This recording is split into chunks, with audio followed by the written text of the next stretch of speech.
Assalamualaikum warahmatullahi wabarakatuh. Bismillahirrahmanirrahim. Alhamdulillahirabbil alamin. Assalatu wassalamu ala asrofil anbiya'i wal mursalin wa ala alihi wa sahbihi ajma'in at-tayyibin at-tahirin. Raditu billahi rabba wa bil islami dina wa bi Muhammadin nabiyallah rasulah. Rabbi zidna ilma warzuqna fahma. Rabbi zidna ilma warzuqna fahma. Rabbi zidna ilma warzuqna fahma. Allahumma ij'alna wa auladana wa talamidana min ahlil ilmi wa ahlil khair wa la taj'alna min ahlis syarri wa tuhyan, amin ya rabbal alamin. Anak-anakku, Halwa, Rausan, gimana kabar kalian? Masih tetap semangat belajar ya nak ya? Tetap harus semangat belajar. Jadi di mana-mana tidak ada orang hebat kecuali orang yang di masa kecilnya itu semangat belajar ya. Maka anak-anakku, ini pumpung waktunya masih pandemi, pumpung waktunya masih di rumah, harus terus semangat belajar. Papa akan dampingi lagi, kita masuk lagi pembahasan kitab Wasoya Al-Aba'il Abna. Nah, cuma kali ini Papa mau kenalkan satu kitab untuk tambahan keterangannya.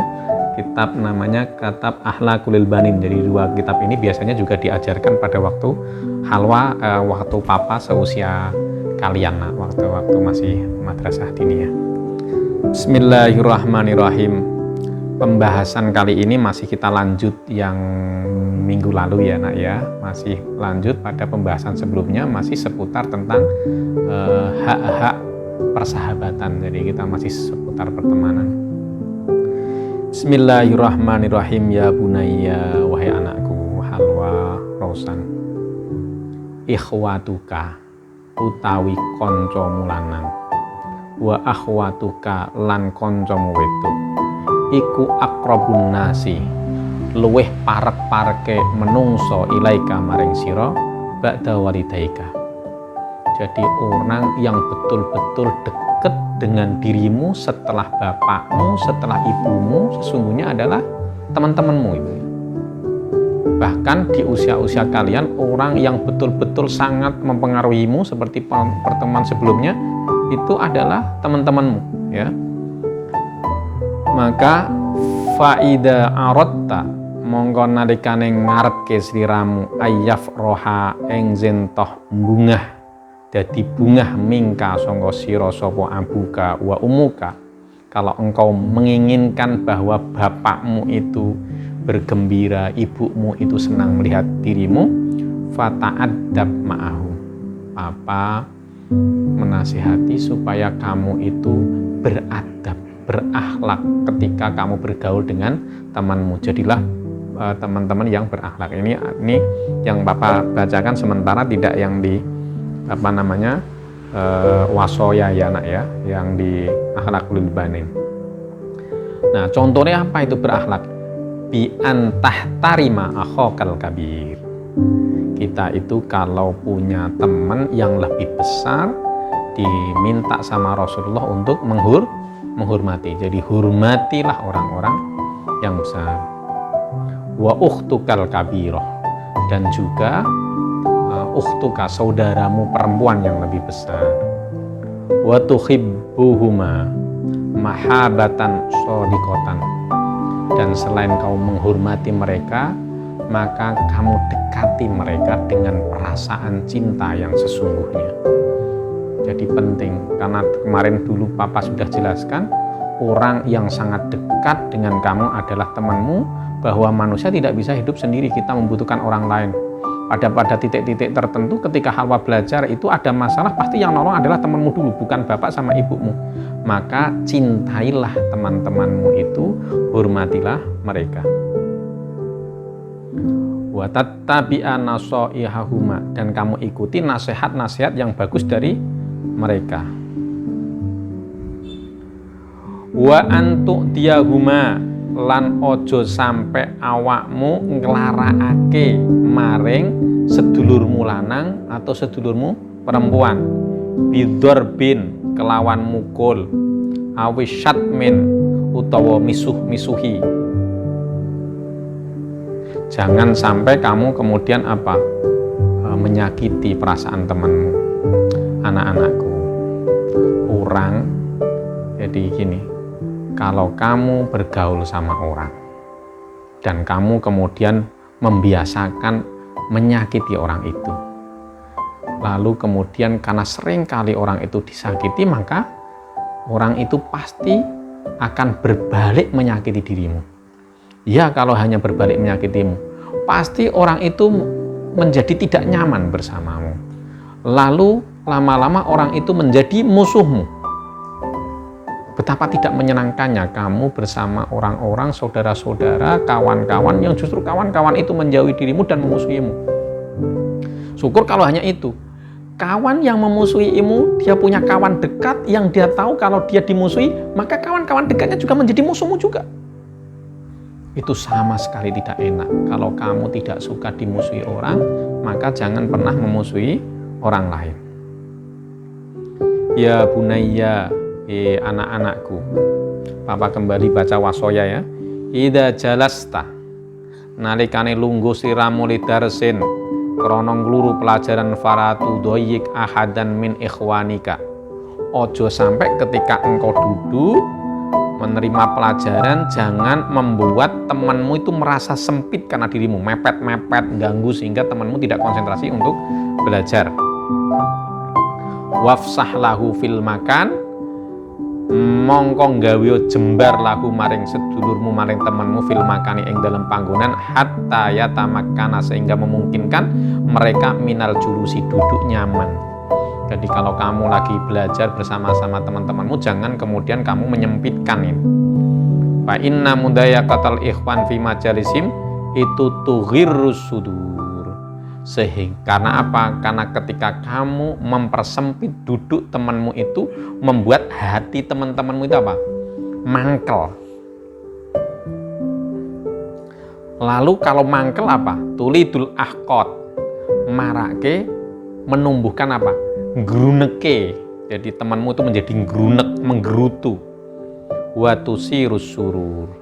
Lalu semua itu akan membekas pada hal-hal yang buruk.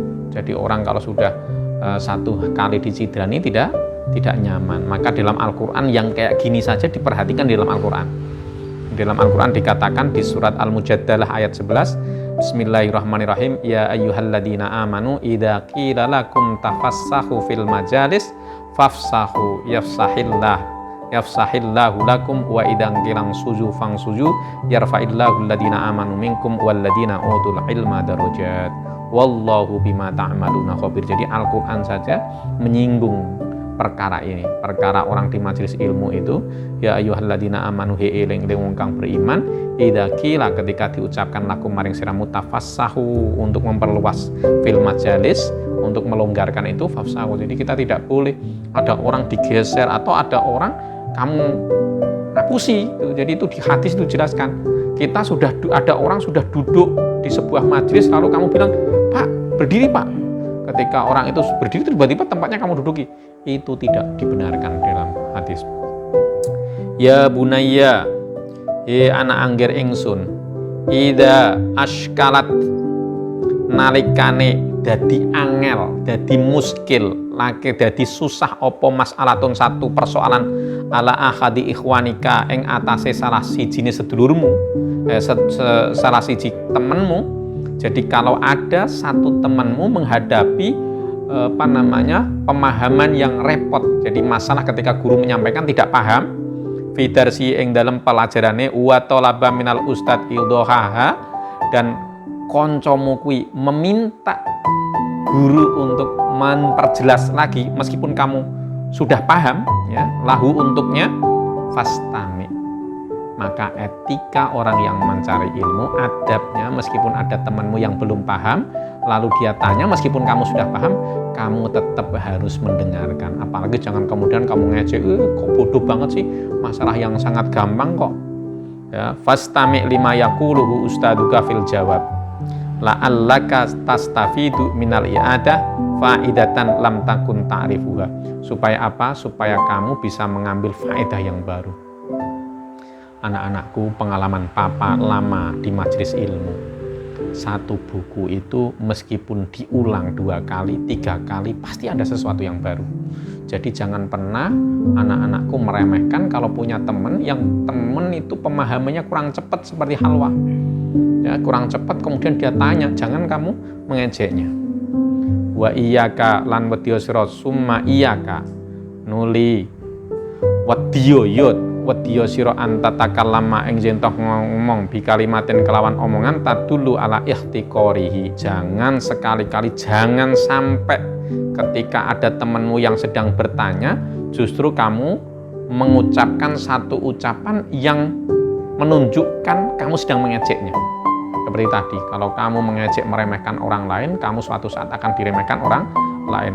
Au ayyudharo ala wajhika, atau menampakkan dalam wajahmu maing perkara yufidu kang nuduhake maidai al istifaf. Jangan sampai caramu memandang wajahmu itu menunjukkan bahwa kamu sedang ngentengake, merendahkan dia.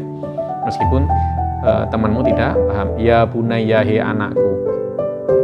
Kila, jadi perhatikan, kila pernah ditanyakan lil Imam Abi Hanifah. Jadi Imam Abu Hanifah, ulama madhab yang luar biasa, ya, ahli fikih yang masyhur keilmuannya. Ada 4 madhab yang terkenal, Imam Abu Hanifah, Imam Malik, Imam Syafi'i, Imam Ibnu Hambal. Ini Imam Abu Hanifah, orang yang sangat ngalip. Waktu itu ditanya, bima kelawan apa perkara, kelawan opo ya Imam, bima kelawan opo, dengan apa balaghta, telah sampai engkau ma balaghta minal ilmi, dengan cara apa engkau sudah mencapai pencapaian ilmu yang sekarang ini luar biasa. Kok sampean kok ngalim sekali, kenapa emang? Kata Imam Abu Hanifah, ma bakhiltu bil ifadah walastangkaftu anil istifadah. Ya, saya tidak pernah pelit kalau ada orang bertanya kepada saya, dan saya tidak segan-segan untuk bertanya kalau saya tidak paham. Aku orang aras-arasan, tidak segan-segan, tidak bermalas-malasan. Kalau tidak paham, bermalasan, tidak tanya guru. Jadi itu. Jadi di dalam mencari ilmu kita pasti ada teman yang lebih pandai, ada teman yang buruk, teman yang lebih bodoh atau lebih telat pemahamannya, bukan bodoh sebenarnya, telat pemahamannya. Maka tidak boleh Halwa Rausan meremehkan temannya. Tapi kalau bisa malah justru Halwa membantu, ya. Kalau ada temannya nggak bisa itu membantu, jangan diremehkan. Ketika jadi anakku, sesuatu yang kalau Halwa berikan ke orang lain, sesuatu itu tidak berkurang malah bertambah, itu ilmu.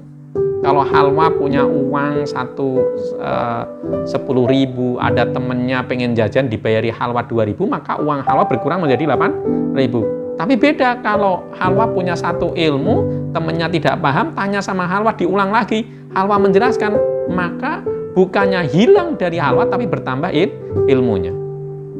Ya bunayya, he anakku, la tudoyik, ojo nggawi rupek ala ikhwanika ing atase kancamu thariqal ilmi ing dalane ilmu. Ida tolabu nalikane murid sapa ikhwanuka min ustadihim ing ustate tahqiqon krana nyatakake mas'alatan lam ya'rif, satu masalah yang dia tidak paham, hattal ma'rifah. Wasarikhum fil istima ila ma yaqulul ustad in kunta turidul khair li nafsika. Tapi jangan bikin rupek, jangan mengganggu kalau temanmu tidak paham. Dia ingin mempertegas ilmu yang dia tidak paham ditanya itu, tetapi bersamai mereka, sama-sama mendengar kembali keterangan guru. Ya bunayya, ya anakku, innalaka iku tetep kedue sira min ikhwanika sangga kanca-kanca sira man sapa wong. Di antara kalian ada orang yusarriku kafil maskan.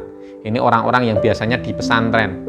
Ada orang yang sedang mencari ilmu, bareng-bareng tinggal di pondok bareng. Halwa mondok tinggal. Jadi ada anak-anak murid-murid yang kalau mencari ilmu dia sudah pindah dari rumahnya tinggal sama teman-temannya. Kalau sudah teman-temannya maka apa? Fahris. Mongko loboho senengo sira ala rohati ikhwanika fi masakinihim. Hendaklah kamu senang menjaga ketika teman-teman kalian sedang beristirahat. Wa idza jaa waqtun naum wala tus'ijuhum. Kalau sudah tiba waktunya sudah tidur karena kamu bareng sama teman-temanmu, ada temanmu yang sudah ngantuk butuh istirahat, maka jangan mengganggu mereka. Apalagi kamu keras-keras bil mutola'ah mudzakarah, kayaknya kamu sekarang sedang semangat belajar tapi terus bacanya keras-keras, temannya sudah ngantuk. Itu nggak boleh, berarti kamu mengganggu hak temanmu sedang istirahat. Watlub lahum minar rohah matat lubuhu nafsi. Watlub lan mureho lahum kedue temen minar rohah sangka istirahat maeng perkara tatlubu kang murehu ing ma linafsi kamaring awak din. Bayangkan kalau kamu dalam kondisi itu. Jadi jangan kemudian justru mengganggu temanmu yang sedang tidur. Fa idza tala al fajru, ketika sudah terbit matahari, wastayqatta li ada ifaridati shalah, ketika kamu sudah bangun dan hendak menjalankan ibadah salat, faikit ikhwanaka rifkin. Jadi karena kamu tinggal sama teman-temanmu, kamu sudah bangun dahulu, sudah waktunya sholat subuh, maka teman-temanmu digugah. Jadi dibangunkan dengan rifkin, ya, dengan pelan-pelan, dengan lembut, walutfin, dan dengan halus. Jangan kemudian ditendang, woi bangun temannya, itu tidak boleh. Wa hafidu ala sholati fi jamaah, dan jagalah dirimu selalu untuk sholat berjamaah. Fa inna sholatal jamaah afdalu min sholati afdada. Jadi karena sesungguhnya sholat jamaah itu lebih utama dari sholat yang sendirian. Ya bunayya, he anakku, idastana, nalikane njaluk tulung bika kelawan sira sapa akhwatu ikhwanika salah siji kanca ira ala amalin ing atase melakukan satu perbuatan la yastati'u kang ora kuwasa sapa ikhwan al qiyama ing nglakoni bi kelawan amal wahdahu ya salah sijine. Kalau ada orang, ada temanmu yang dia tidak mampu menjalankan perbuatan sendiri dan dia butuh pertolonganmu, seperti butuh mengangkat meja misalnya, ya, atau mengangkat jemuran yang banyak gitu ya, karena buru-buru hujan gitu. Dia tidak mampu menjalankan. Fala tabkhal bi musa'adatihi. Kamu jangan pelit-pelit membantu temanmu. Wa iyyaka lan wedya an tudhira lahu. Sing ta nuduhake annaka saat temene sira iku sahibul fadli, wong sing paling duwe keutamaan alaihi ing atase dia bihadil musaadah. Jangan setelah kamu bantu terus kamu tak oh cah iki goblok nek ora tak bantu, ora tak iwangi, nilainya kelek gitu-gitu. Itu perbuatan yang sangat sombong. Itu tidak boleh. Jadi hak dari perkawanan adalah kita harus membantu bersama, membantu dalam kebaikan. Jangan kemudian punya teman ngajak berantem bareng-bareng terus kamu iwangi tawuran. Nah, itu tidak boleh. Dalam Al-Quran, ta'awanu alal birri wat taqwa, saling bertolong-tolongan itu untuk kebaikan dan takwa kepada Allah. Wa la ta'awanu, dan jangan saling bertolong-tolongan alal ismi wal udwan, untuk melakukan dosa. Wah, malu kalau teman-temannya mau mabuk, malu kita ikut mabuk, nggak boleh. Kalau teman-temannya lagi mau nonton dangdut, malu kita ikut dangdut, tidak boleh. Alal ismi wal udwan. Atau malu, masa nanti dibilangi, masa nggak berani berantem sih, kita ditantang sama kelas yang lain. Itu tidak boleh, karena Al-Quran sudah mengatakan kita hanya boleh menolong teman-teman, menolong dalam kebaikan dan takwa kepada Allah. Anak-anakku, mungkin ini sedikit yang Papa bisa sampaikan, tentu masih banyak sekali hal tentang persahabatan. Tapi poin penting yang Papa tekankan, kalau kamu ingin punya sahabat yang baik, kalau kamu ingin nyaman tinggal bersama sahabat-sahabatmu, kamu mau tidak mau, kamu harus berbuat baik kepada mereka. Kamu harus renungkan. Kalau kamu sudah masuk satu kelas, kamu satu kelas itu mau tidak mau itu selama 6 tahun itu ya temanmu itu aja. Maka kalau kamu coba, kalau salah satu dari temanmu sekelas itu menjadi musuhmu, setiap hari kamu capek bermusuhan. Apalagi temanmu itu punya teman yang tidak suka sama kamu, semakin banyak orang yang musuhimu. Daripada kita bermusuhan, sebaiknya berkawan. Man nafasa an mu'minin kurbatan min kurabid dunya, nafasallahu anhu kurbatan min kurabi yaumil kiamah. Orang muslim, orang mukmin yang membantu meringankan beban orang lain di dunia, maka Allah nanti akan membantu meringankan beban dia di akhirat. Saya kira, Papa kira semacam itu hal. Anak-anakku, Rausan, Papa doakan selalu, Papa tidak lupa untuk doakan semoga Papa, anak-anak Papa adalah anak-anak yang dijaga Allah dari perbuatan maksiat. Papa doakan semoga anak-anak Papa selalu dimudahkan untuk bertemu dengan orang-orang soleh. Papa doakan semoga anak-anak Papa dimudahkan untuk mencintai pelajaran-pelajaran agama. Ya. May yuridillah bi khairan yufaqihu fiddin. Kalau Allah menghendaki orang itu menjadi orang baik, maka Allah pasti mencari cara untuk membuat orang itu seneng, faqih, ngalim, ilmu agama. Jadi anak-anakku selalu bersemangat untuk mencari ilmu dan perbanyak untuk mendekat kepada Allah. Gitu ya nak. Afu minkum billahi taufiq wal hidayah. Wassalamualaikum warahmatullahi wabarakatuh.